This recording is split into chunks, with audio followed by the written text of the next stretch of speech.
देश में पहली बार एक साथ 13 माउंट एवरेस्ट विजेताओं का जुटान रांची के सीसीएल दरभंगा हाउस के सभागार में रविवार को हुआ। सभी पर्वतारोही सीसीएल सभागार में सीसीएल और आई डिड इंस्पायर इग्नाइस फाउंडेशन के साथ मॉडर्न पैथियन गेम्स द्वारा आयोजित एवरेस्ट समिट में अपने अनुभवों को साझा किए। यह पर्वतारोही दुनिया के सबसे बड़े चुनौतियों में से एक को पार कर चुके हैं।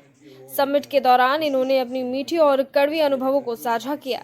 इन्होंने अपनी यात्राओं के बारे में चर्चाएं की और लोगों को प्रेरणा दी कि कैसे वे सफलता के शिखर तक पहुंचे।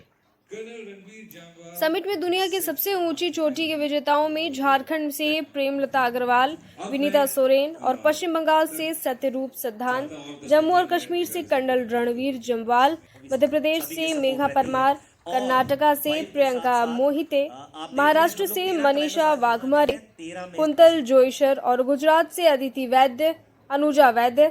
सभी पर्वतारोही अपनी चढ़ाई के दौरान साहस, अनुभव और विजय की कहानियों को जीवंत किए। इस समिट का उद्देश्य रहा युवाओं को जागरूक करना और असंभव लगने वाले शिखर भी साहस से जीते जा सकते हैं, इसके बारे में बताना। सेकंड एवरेस्ट समिट मेरा 2013 में हुआ। उसके बाद कहानी चलती रही। मेरा सिर्फ एक रहता था कि मैं हर साल 1 या 2 पहाड़ जरूर चढ़ूं जब भी मुझे टाइम लगता था। वो समय मैं हर साल निकालता था। And as I said, Hari की सपोर्ट होती है और मेरी सपोर्ट मेरे साथ मेरी अर्धांगिनी थी जो हमेशा मुझे सपोर्ट करती रहती थी। Next slide please. 2014-2015 तकरीबन ये वो टाइम था जो एवरेस्ट के ऊपर और बाकी पहाड़ों पे बहुत मुश्किल वक्त था। अगर आपको याद होगा 2014 में तकरीबन 8-9 क्लाइंबर्स की डेथ हो गई एवरेस्ट में। उस वक्त दोबारा जब 2015 में हम लोग गए, यकीन मानिए उस वक्त डर का एक माहौल जरूर था और हमें नहीं पता था कि हमारा कौन इंतजार कर रहा है। 2015 25 अप्रैल को एक बहुत बड़ा भूकंप आया जिसके कारण पूरा नेपाल हिल चुका था। अगर आपको याद होगा वो तारीख, उस टाइम पे काफी इंडिया के भी राज्य जो थे वो सफर हुए। एवरेस्ट बेस कैंप पे उस वक्त एक मिनी एटम बॉम्ब फूटा था। अगर मैं मिनी एटम बॉम्ब बोलता हूं वो क्यों? Tons and tons of ice एक पहाड़ से, कुमोरी पर्वत से नीचे गिरी और जिसके कारण जो नीचे पत्थर थे 10 केजी, 15 केजी, 20 केजी, वो छर्रे बन के वहां पे एवरेस्ट बेस कैंप की तरफ आधे घंटे के अंदर 18 लोगों की मौत हो चुकी थी और 80 से ज्यादा लोग घायल हो चुके। और उस वक्त मेरी टीम खुम्बू ग्लेशियर के बीचों बीच मौजूद और उस वक्त जो पहली खबर बीबीसी ने दी थी वो ये थी कि इंडियन आर्मी के 15 क्लाइंबर्स गायब हैं। ये पहली खबर थी। हम लोग जैसे तैसे खुम्बू ग्लेशियर से बच के वापस आए और जैसे हम लोग बेस कैंप पहुंचे, यहाँ पे हमारे कैंप्स थे, हमने वो तबाही का मंजर देखा। जी, मेरा नाम कर्नल रणवीर सिंह जामवाल है और मैं अभी फ़िलहाल डायरेक्टर निमास के पद पे कार्यरत हूँ। NIMAS national institute of mountaineering and adventure sports एक नेशनल इंस्टीट्यूट है जो अरुणाचल के दिरांग वैली में स्थित है। सर, आपने जैसा कि बोला कि आप कर रहे हैं, आपसे ना सभी माउंटेनिंग कितना डिफिकल्ट होता है और खास करके माउंट एवरेस्ट को करना डिफ़िकल्ट होता है जी। अगर मैं आपको बोलूँ, हालांकि ये बहुत सारे लोग आजकल बोलते हैं कि एवरेस्ट बहुत आसान हो गया है, आजकल कोई भी चढ़ लेता है, लेकिन कोई भी जो एवरेस्ट चढ़ा है वो आपको नहीं बोलेगा ये चीज़, क्योंकि हमें पता है कि कितना डिफ़िकल्ट होता है। एवरेस्ट या किसी के पहाड़ को चढ़ना बहुत मुश्किल होता है और स्पेशली अगर मैं एवरेस्ट की बात करूं तो आपको ग्लेशियर में 100 से 200 मीटर के क्रेवास वाइड जो इतने गहरे होते हैं उनको क्रॉस करना पड़ता है।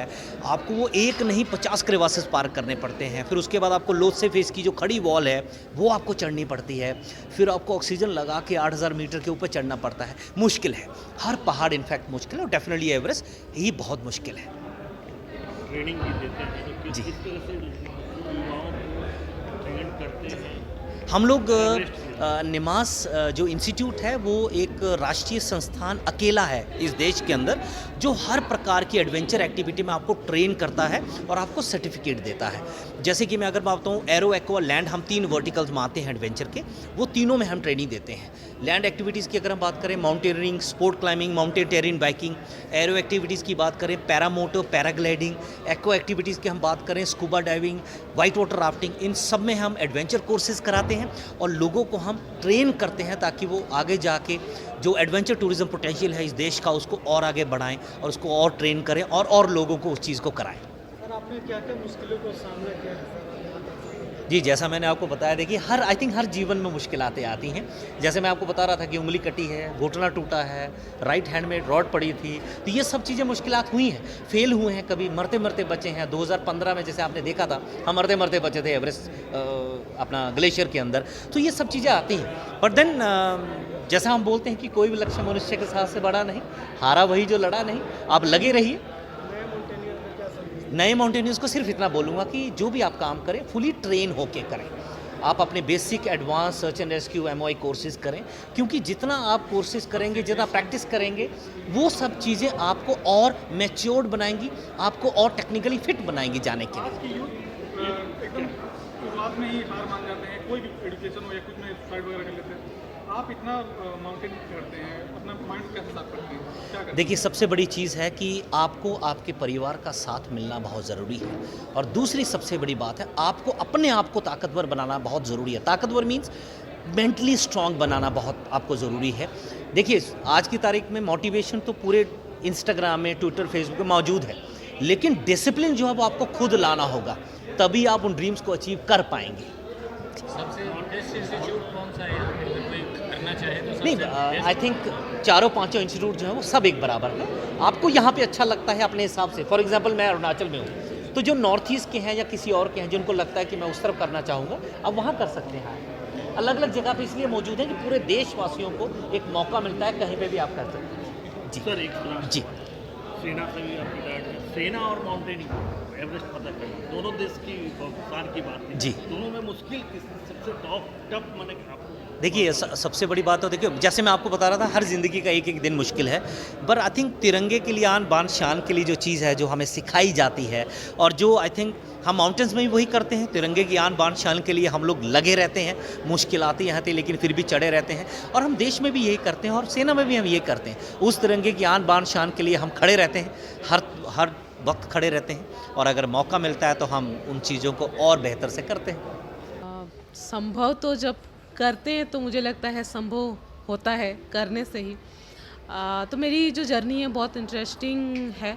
मैं गांव से बिलोंग करती हूँ, सरायकला खरसावां डिस्ट्रिक्ट में छोटा सा गांव है केसरसुरा, वहाँ से आती हूँ। मम्मी पापा खेती बाड़ी करते हैं, तो जैसे नॉर्मल गांव का ज़िंदगी होता है वैसे ही मेरा भी रहा है। गांव में पढ़ाई किया शुरुआत में, फिर उसके बाद जमशेदपुर आने का मौका मिला और 2004 में एडवेंचर एक्टिविटी से रूबरू होने का मौका मिला। मैडम बचेंद्री पाल जो प्रथम महिला एवरेस्टर है, हाँ 1984 में क्लाइम किया उन्होंने, तो उनसे मिलने का मौका मिला। तो वहाँ जब मैं गई, वहाँ तक जाने तक का भी मेरा एक स्टोरी रहा है, क्योंकि जब एडवेंचर एक्टिविटी में बॉयज़ गर्ल्स सब साथ में एक्टिविटी करते हैं, तो मुझे परमिशन नहीं था मेरी फैमिली से कि वहाँ जाना, नाइट में स्टे करेंगे, लोग क्या बोलेंगे, लड़कों लोग, मतलब बहुत सारी चीज़ें ये कि लड़कियाँ बदनाम हो जाएगी। तो मेरे लिए घर से बाहर निकलना ही एक एवरेस्ट क्लाइंब के जैसा था 2004 में। लेकिन उसके बाद में मैं बोलूँगी कि उसके बाद जो 3 दिन का जो मेरा जो वहाँ पे ट्रेनिंग रहा है वो मेरा लाइफ का टर्निंग पॉइंट रहा है। उसके बाद मेरी ज़िंदगी बहुत बदल गई, बहुत अलग हो गई। बहुत सारा मौका मिला उसके बाद टाटा स्टील की तरफ से कई सारे एडवेंचर एक्टिविटी में जाने का मौका मिला और धीरे धीरे बहुत ऐसे शख्सियत, ऐसे लोगों से मिले, बहुत सारा प्रेरणा मिला उन लोगों से। और मेरी फैमिली शुरू में बिल्कुल अवेयरनेस नहीं था, मुझे भी जानकारी नहीं था कि एडवेंचर एक्टिविटी में क्या करियर हो सकता है, क्या कर सकते हैं इसमें। जब धीरे धीरे मुझे जानकारी हुआ, मेरे फैमिली भी, उनको भी मतलब धीरे धीरे जानकारी हुआ और उन्होंने भी फिर मुझे सपोर्ट करना शुरू किया और कई सारे एक्सपीडिशन में अच्छा करते गए फिर एवरेस्ट तक पहुंच गए और 2012 में एवरेस्ट भी क्लाइंब कर लिया। जब झारखंड के गांवों से निकल करके जब एवरेस्ट के सामने आप क्लाइंबिंग करने जब पहुंची तो क्या ख्याल आया कि इतनी ऊंची चोटी को कैसे पता करें, कुछ इस तरह का ख्याल आया या? तो बहुत चैलेंज था। जब शुरू में यहाँ से घर से निकले थे तभी से ही लग रहा था कि जा तो रहे हैं बट कैसे होगा, कर पाएंगे नहीं, वो तो हर किसी के दिमाग में रहता ही है। लेकिन एक ही चीज़ था कि जो भी होगा, जो भी हमारे सामने ऑब्स्टिकल आएंगे, जो भी समस्याएं आएंगे, उससे एक बार कोशिश ज़रूर करेंगे, ट्राई ज़रूर करेंगे। तो वही रहा है। जब मैं जीरी से आगे हम लोग नेपाल में जीरी से आगे हम लोग जब ट्रैक कर रहे थे तो 15 दिन के बाद हम लोग बेस कैंप पहुँचे और बेस कैंप से जब एवरेस्ट देख रहे थे, हाँ 2 महीने हम लोग रुके थे विंडो के लिए, क्योंकि वेदर कंडीशन 2012 में बिल्कुल हम लोग को नहीं मिल पा रहा था कि हम लोग टॉप में सबमिट करने के लिए जाए। तो 2 महीने तक बैठे वहाँ से डेली एवरेस्ट की हाइट मतलब देखते थे कि हो पाएगा नहीं हो पाएगा क्या होगा। लेकिन हमारा भी टाइम आया और हम लोग बेस कैंप से आगे निकले। जब बेस कैंप से कैंप 1 की तरफ जाते हैं ना तो लेफ्ट में लोयला फेस आता है और वो बहुत ही अगर थोड़ा भी आवाज़ इधर उधर से कुछ आती है या लोगों का चलने का, अगर ज़्यादा लोग चल रहे हैं तो उससे जो एक कंपन होती है उससे भी वो लोयला फेस जो एकदम क्या बोलेंगे हैंग है बिल्कुल बर्फ़, तो वो टूट टूट के गिरता है। तो वो एक बहुत बड़ा हादसा होते होते मतलब बच गया था। जस्ट 10 कदम के मतलब हाँ फासले पे ही वो गिरा और उसके बाद तो लगा कि इससे अगर बच गए तो आगे अच्छा ही है, अच्छा ही लिखा हुआ है लाइफ में। वो मोटिवेशन मतलब वो मेरे लिए था। और फिर उसके बाद कैंप 3 गए, वहाँ से ऑक्सीजन सिलेंडर मैंने यूज़ किया। फिर कैंप 4 गए और फिर कैंप 4 से रात के 8 बजे 25 मई को वहाँ से पूरी रात जर्नी करके 26 मई 2012 को माउंट एवरेस्ट क्लाइंब किया। तो बहुत सारी चीज़ें के बारे में पता था, बहुत सारी चीज़ें हो जाती है वहाँ पे नई चीज़ें, क्योंकि हम पहले से पता रहता था हम लोग को कि वहाँ पे शेरपा है जो हमारे साथ हमेशा रहेगा, लेकिन वो नहीं रहता। हमको देखता था कि बहुत यंग है तो उसको लगता था कि हमको देख के अरे ये तो कर लेगी, लेकिन हमारे अंदर मतलब डर वहाँ पे कि यार साथ में रहे हमेशा। तो वो कहीं ना कहीं मुझे लगता है कि वहाँ पे हिम्मत इसीलिए मिल पाई क्योंकि उसके पीछे जो 6-7 साल हम लोगों ने कड़ी मेहनत किया था, एडवेंचर एक्टिविटी या एडवेंचर फील्ड में ही थे, तो बहुत सारा एक्सपीरियंस मिल गया था तब तक कि कैसे अपने आप को उस हाइट में मैनेज करें, क्या करें क्या नहीं करें। तो ये और हमारे जो गुरु मैडम बचेंद्री पाल है, मैं बोलूँ कि उनका भी बहुत अच्छा गाइडेंस रहा है जिसके कारण ये एवरेस्ट क्लाइंबिंग हो सका। जब टॉप पे पहुंची, जब फतह किया एवरेस्ट, तो क्या ख्याल आया, क्या लगा, कैसा अनुभूति हुआ, पर क्या या सबसे पहले किसे याद किया? जब सबमिट हुआ तो पहले तो यकीन नहीं आया कि एवरेस्ट तक पहुंच गए हैं, सागर माथा कुछ चूम लिया, पहुंच चुके हैं यहाँ पे। लेकिन सब लोग चिल्ला रहे थे कि अरे मैंने कर लिया, हम पहुंच गए। तो लगा अच्छा हम लोग फाइनली हम पहुंच गए हैं। तो ड्रीम ना एक सपना जैसे लग रहा था कि यार हो गया। और जब लगा कि नहीं हाँ हो गया, तो फिर कोई भी चीज़ हम लोग जो बहुत टाइम से सोचते हैं कि हो पाएगा नहीं हो पाएगा, वो जब सक्सेस हो जाता है ना सर, तो उसके लिए ना वर्ड नहीं होता है, कोई शब्द नहीं है, बस आंखों से आंसू निकल रहा था। और मेरी जो गुरु है मैडम बचेंद्री पाल, मेरे घर वाले और टाटा स्टील, मुझे उस समय लगा कि मैं उनकी उम्मीदों पे खरी उतरी हूँ। उनको जो मुझसे उम्मीद था वो मैं कर पाई हूँ और बहुत अच्छा लग रहा था। मतलब पूरी दुनिया वहाँ से देखने का इच्छा हो रही थी कि पूरी दूर दूर तक पूरी दुनिया देखूं, लेकिन दूर दूर तक बर्फ़ ही दिखता है वहाँ से, तो और कुछ दिखता नहीं है। नए माउंटेनियर को क्या बोलेंगे जो झारखंड से एवरेस्ट फतह करने की तैयारी कर रहे हैं या करने वाले हैं या सोच रहे हैं, तो जी, क्या कहना? तो नए जो भी लोग हैं उनको मेरी तरफ से एक ही संदेश है या